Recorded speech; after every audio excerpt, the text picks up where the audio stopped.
I'm not the only one with concerns about what he has said and in particular done. Donald Trump also appears to be really worried about it because they have drawn what they're considering to be a red line on Hegseth's FBI background check. And what that means is they do not want the senators to have access to it.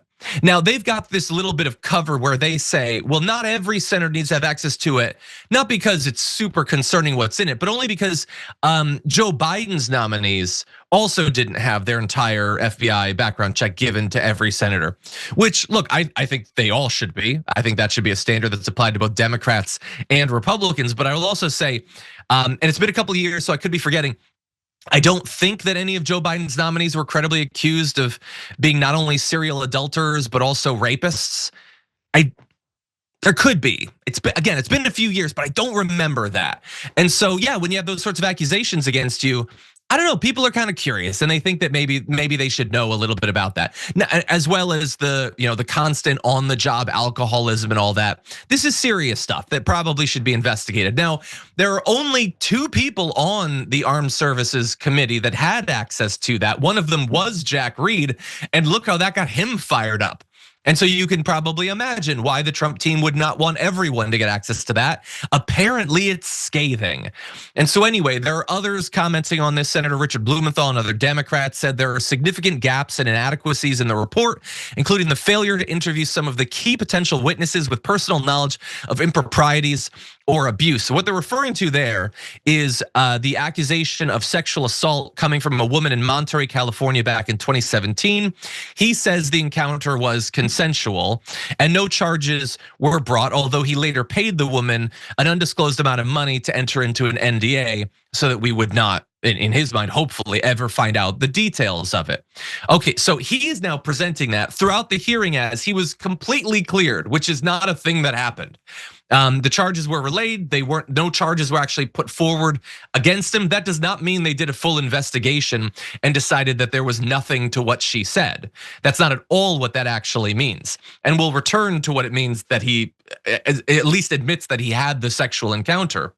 But that's something that Senator Tim Kaine was certainly focusing on because, and maybe this is old timey or whatever for people who've only been following politics for a while, but in the past, finding out that one of these nominees was a serial enthusiastic adulterer would have been a difficulty for you getting actually confirmed to one of these positions. The idea being that we kind of want for someone who's going to be in charge of the greatest military our world has ever known, we want them to give a damn about the vows they take.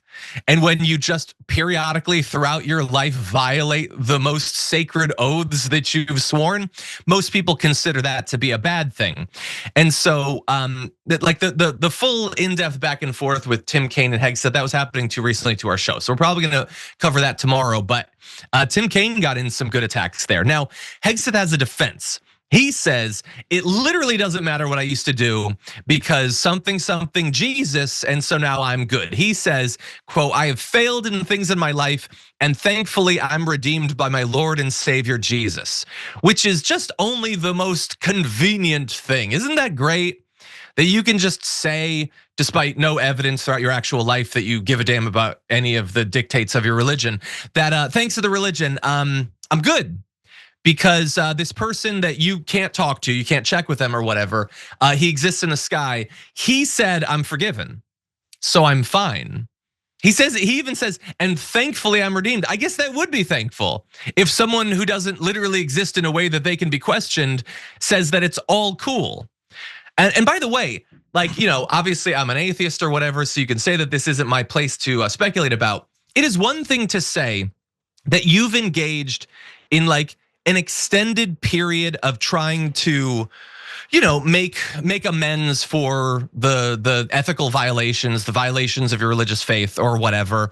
And you've worked with a priest for years or whatever.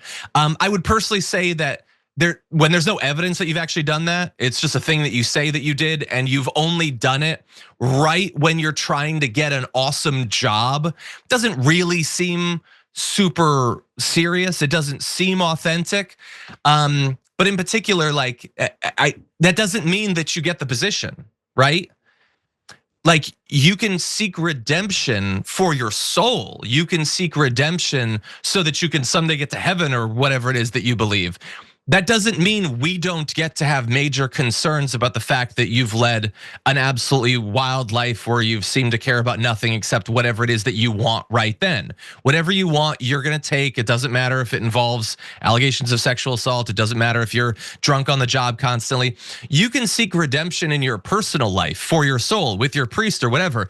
That doesn't mean we owe it to you to put you in charge of a 3 million strong department of the federal government.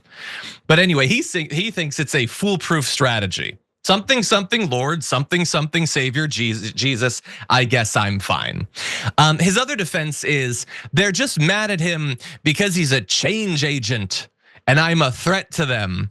I love this. What a funny little bit of branding. I'm a change agent. You could say that about anyone. You could put Alex Jones up for this position. He could plausibly call himself a change agent. What sort of change? You guys aren't fans of AOC. I think she's more of a change agent than you. Proposing changes isn't automatically awesome. What a weird abstract way to present yourself. So anyway, and the major defense that he's made against some of the accusations, not about the sexual assault and everything, but about the fact that for years and years and years, he's been bad-mouthing women in the service, bad-mouthing LGBTQ people who want to serve, bad-mouthing any, aim at equity in terms of making sure that we have, a racially diverse force, all of that, he's been bad-mouthing them. They shouldn't serve, whatever. So he says now, no, I wasn't actually bad-mouthing them. It's just that I'm worried that standards were being lowered, that we weren't holding ourselves in terms of who we put in these positions to a high enough bar. Now, he said this many times already this morning, and I'm sure as I'm doing this, he's probably saying it more. So one would think that if the belief that standards were being lowered was so core to your thought process about all this, that you can lump all of your prior criticism of millions of service members behind it, that you would be able to present a little bit of evidence about that. Now, he hasn't presented literally any evidence that standards have been lowered. But I will say, if he manages to slip by and become the Secretary of Defense, that would be a pretty good first bit of evidence that standards are being lowered, that we would put an incompetent, drunk sexual predator in charge of the Department of Defense would indicate that standards aren't what they used to be.